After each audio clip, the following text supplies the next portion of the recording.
আসসালামু আলাইকুম রহমতুল্লাহি ওয়াবারাকাতুহু। সম্মানিত দর্শক, সাম্প্রতিক সময়ে ডক্টর মোহাম্মদ ইউনূসের কিছু বক্তব্য এবং তার কিছু কথাবার্তা এবং তার কতিপয় আচরণ সারা দেশে বিতর্কের ঝড় তুলেছে এবং তিনি যা কিছু করছেন সেটি নিয়ে যেভাবে সমালোচনা হচ্ছে ঘরের ভেতর এবং বাইরে, যেটি গত 10-11 মাসে হয়নি। অনেকে তার সঙ্গে বৈঠক করতে গিয়ে তাকে সরাসরি টিটকারি করছেন, তাকে নানা রকম প্রশ্ন করছেন এবং নানা রকম বিব্রতকর পরিবেশ পরিস্থিতির মধ্যে তাকে ফেলে দিচ্ছেন। এবং রাজনৈতিক দলগুলো যারা প্রথম থেকেই তার অনুগ্রহ চাচ্ছিল, তার সঙ্গে একটি সুসম্পর্ক স্থাপন করতে চাচ্ছিল, তো সে সকল রাজনৈতিক দলের নেতৃবৃন্দ ইদানিং তারা বলা শুরু করেছেন যে আপনাদের কি হয়েছে, অর্থাৎ ডক্টর মোহাম্মদ ইউনূসের সরকারের কি হয়েছে। যখন আপনারা ভয় পান, যখন আমাদেরকে আপনাদের প্রয়োজন মনে করেন, তখন আমাদেরকে ডাকেন এবং ভয় কেটে গেলে, প্রয়োজন ফুরিয়ে গেলে আবার ছুঁড়ে ফেলে দেন এবং নাচেনার ভান করেন। তো এই সকল কথাবার্তা কিন্তু আগে কখনো ডক্টর মোহাম্মদ ইউনূস বা তার সরকারের কর্তা ব্যক্তিদেরকে নিয়ে কেউ বলতেন না। সাম্প্রতিক সময় দুটো ঘটনা, একটি হলো গোপালগঞ্জে সেখানে যে রীতিমতো সেনাবাহিনীকে গুলি চালিয়ে বহু সংখ্যক মানুষকে আহত নিহত করতে হলো এবং এনসিপিকে মানে ডক্টর মোহাম্মদ ইউনূসের যে রাজনৈতিক দল সেখানে তাদেরকে জায়গা করে দেওয়ার জন্য, তাদেরকে সেখানে কুয়াত দেখানোর জন্য, শক্তিমত্তা প্রদর্শনের জন্য ডক্টর মোহাম্মদ ইউনূসের সরকার যেভাবে সেনাবাহিনীকে, পুলিশ বাহিনীকে, প্রশাসনকে ব্যবহার করলো, এটা অতীতে হুসেইন মোহাম্মদ এরশাদ সাহেবও করেননি। কোনো গণতান্ত্রিক সরকার তো নয়। হুসেইন মোহাম্মদ এরশাদ বা প্রেসিডেন্ট জিয়াউর রহমান, এই দুজনের নাম বললাম, বা 111-এর সময় মঈনুদ্দিন ফখরুদ্দিনের সরকারের নাম বললাম, ওই কারণ হলো ওই সময়টিতে দীর্ঘদিন ধরে মাঠের রাজনীতি এবং আইন শৃঙ্খলা এটা নিয়ন্ত্রণ করার জন্য সেনাবাহিনী মোতায়েন ছিল যেভাবে এখন আছে।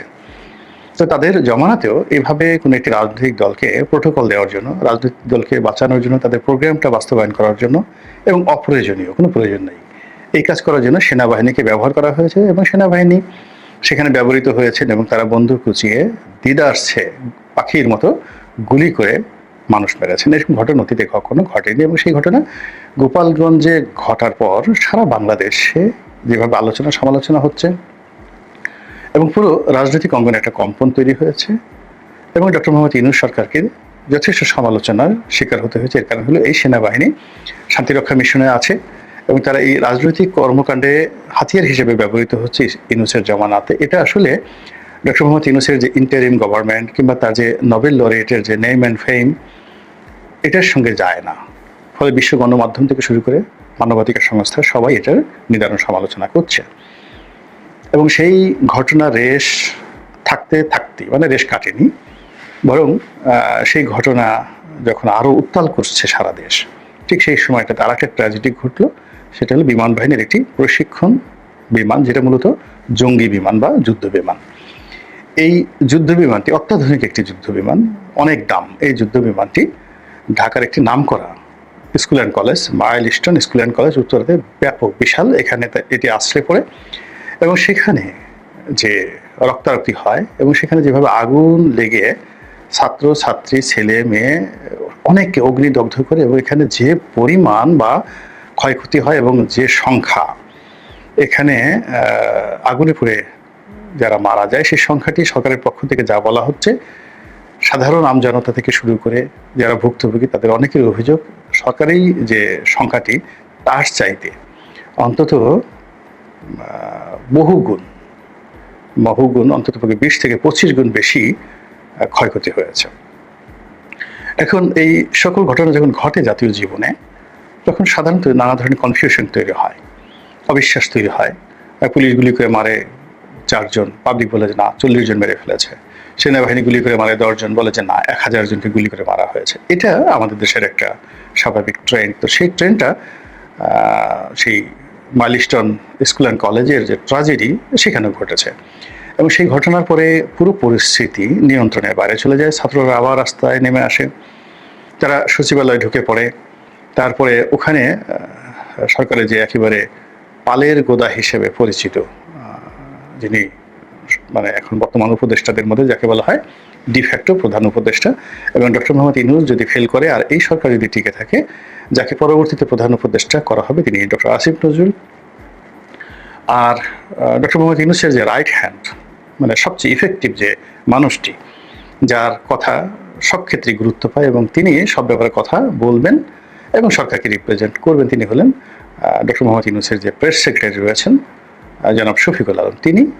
এবং সঙ্গতির কারণে এটি একটি শিক্ষা প্রতিষ্ঠান, এখানে যেহেতু দুর্ঘটনা ঘটেছে, শিক্ষা উপদেষ্টা এই তিনজন ব্যক্তি যখন মাইলস্টোন স্কুল অ্যান্ড কলেজে গেলেন তখন তাদেরকে 2 দফা মবের শিকার হতে হলো। প্রথম দফায় তাদেরকে আটকে রাখা হলো, গালাগালি করা হলো অকথ্য ভাষায়। তারপরে যখন তাদের সঙ্গে যারা ওখানে তাদেরকে ঘেরাও করেছিল তাদের একটা সমঝোতা হলো, তারা দাবি মেনে নিল, তখন তারা বের হয়ে আসার চেষ্টা করলেন, কিন্তু উত্তেজিত জনতা আবার তাদের প্রতি হামলে পড়ার চেষ্টা করলো। তখন তারা প্রাণ ভয়ে আবার গিয়ে আশ্রয় নিলেন, নিরাপদ আশ্রয়।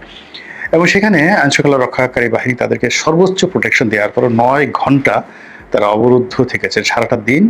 এবং আপনি তো বুঝতে পারেন যে একটা রুমের মধ্যে আপনি আছেন, বাইরে হাজার হাজার মানুষ আপনাকে গালাগাল দিচ্ছে, বের হ, মারবো, কাটবো, খেয়ে ফেলবো, পাড়িয়ে মারবো, তুই রাজাকার, ইত্যাদি ইত্যাদি, তোর কি, তোর খামছি দেবো, কামড় দেবো, মানে রাগ হলে মানুষ যা হয় পাড়ায় মেরে ফেলবো, হ্যাঁ, পেট ফাটাই ফেলবো, ভুড়ি হয়েছে, এটা করে ফেলবো, এই সমস্ত কথাবার্তা তো সাধারণত আমাদের দেশে ঝগড়াঝাটিতে বলে, ওখানে বলেছেন কিনা আমি জানি না, কিন্তু বাইরে তাদের বিরুদ্ধে অনেক স্লোগান হচ্ছিল। সেই স্লোগানের মধ্যে তারা যে 9 ঘন্টা ছিল, এক একজনের রীতিমতো জীবন্ত লাশ হয়ে গেছেন, সবার মুখ কালো হয়ে গেছে, তাদের যদি ডায়াবেটিস থেকে থাকে ডায়াবেটিসের মাত্রা বেড়ে গেছে, অনেকের মানে শার্ট প্যান্ট এগুলো সব এলোমেলো হয়ে গিয়েছিল। তো সেখান থেকে যা হোক আইনশৃঙ্খলা রক্ষাকারী বাহিনীকে পুলিশ করেছে না সেনাবাহিনী করেছে আমি বলতে পারবো না, তাদেরকে উদ্ধার করা হয়। তো তাদেরকে উদ্ধার করে আনার পরেও পরিস্থিতি কিন্তু সামাল দেওয়া যাচ্ছিল না। রাস্তায় ছাত্রীরা একটার পর একটা ব্যারিকেড তৈরি করে এমন একটা অবস্থা যে সরকার যায় অবস্থা। ঠিক সেই সময়টিতে ডক্টর মোহাম্মদ ইউনূস তিনি সমস্ত রাজনৈতিক দল, তার মধ্যে প্রধান তিনি আখ্যা দিলেন 4টি বড় দলকে, যে এরা বাংলাদেশের মধ্যে সবচেয়ে 4টি বড় দল, এবং এটা নিয়ে এখন বিবাদ বিসংবাদ চলছে। তার মধ্যে বিএনপি আছে, জামাত আছে, এবং ওনার পছন্দের যে দল যেটি এখন পর্যন্ত নিবন্ধন পায়নি, যুবকদের দল এনসিপি, তাদের নেতৃবৃন্দকে তিনি ডাকলেন, ডেকে তাদের সঙ্গে কথাবার্তা বললেন। এবং সেই কথাবার্তা বলতে গিয়ে তিনি জাতির উদ্দেশ্যে একটি বললেন যে পরাজিত শক্তি ওত পেতে আছে, তারা আবার প্রতিশোধ নেওয়ার জন্য পায়তারা চালাচ্ছে। এখন বক্তব্যটা হলো যে এই জিনিসটি বুঝতে ওনার কেন 11 মাস সময় লাগলো। এটা তো আমরা প্রথম দিনই বুঝেছি, যে দিন শেখ হাসিনা চলে গেছে আগস্ট মাসের 5 তারিখ 2024 সন। তিনি তো সেই দিন কখন গিয়ে দিল্লিতে পৌঁছেছেন আমি জানি না, তবে দিল্লিতে কাপড় রেখে জাস্ট শাওয়ার নিয়ে তারপরে চা নাস্তা খেয়ে ওনার মনের মধ্যে যে প্রথম ইয়াদ বা ইরাদা যেটি এসেছে সেটি হলো আবার কি করে বাংলাদেশে ফিরে যাওয়া যায়, কি করে ডক্টর মোহাম্মদ ইউনূসকে ক্ষমতাচ্যুত করা যায়, কি করে তার উপর যে মানে যারা তার ক্ষমতা ছিনিয়ে নিয়েছে তাদেরকে কুচি কুচি করে কাটা যায়, কুচি কুচি করে কাটা যায়। এটা তো তিনি ওই দিন থেকে চিন্তা করছেন। যারা শেখ হাসিনাকে চিনেন যে তিনি প্রতিশোধ গ্রহণে নির্মম, এবং তিনি কাউকে ক্ষমা করেন না, তিনি যা বলেন তা করার চেষ্টা করেন। এবং তিনি এই বয়সে এখনো যদি দৌড় দিতে বলা হয়, 100 মিটার দৌড় দিতে বলা হয়, ডক্টর মোহাম্মদ ইউনূস আর শেখ হাসিনা দৌড় দিবেন। আমার মনে হয় যে ডক্টর মোহাম্মদ ইউনূস শেখ হাসিনার সঙ্গে পারবেন না দৌড় দিয়ে, তিনি দৌড়ে যাবেন। সাঁতারে যদি প্রতিযোগিতা করা হয় উনি সাঁতারে শেখ হাসিনা ফার্স্ট হবেন। তারপর যদি বলা হয় আমরা যে সাঁতারের মধ্যে একজন আর একজনের সুবনি দেই, তো পদ্মা নদীতে যদি বলা হয় অপশন থাকে, তাহলে যে option Sheikh Hasina versus doctor Yunus, তারা সেখানে একে অপরকে চুবনি দিবেন। তো সেক্ষেত্রে ডক্টর ইউনূস সাঁতার জানেন কিনা বা তিনি শেখ হাসিনার সঙ্গে পেরে তাকে চুবনি দিতে পারবেন কিনা, আপনি একটু শেখ হাসিনার অভিব্যক্তি দেখলেই বুঝতে পারবেন যে গোপালগঞ্জের মাইয়া, হাওর বিল খাল বিলের পাশে তার বাড়ি। তো এই সুবনি দেওয়ার ক্ষেত্রে আর সুবনি খাওয়ানোর ক্ষেত্রে বা খাওয়ার ক্ষেত্রে তার চেয়ে এক্সপেরিয়েন্সড কোনো পলিটিশিয়ান এই বাংলার জমিনে নাই।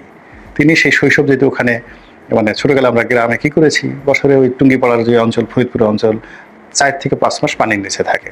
তো ওখানে 5-6 বছরই ছেলেমেয়েরা তারা সাঁতার কাটতে শিখে যায় নিজে নিজে, এবং বর্ষাকালে 8-9 ঘন্টা পানির মধ্যে থাকে।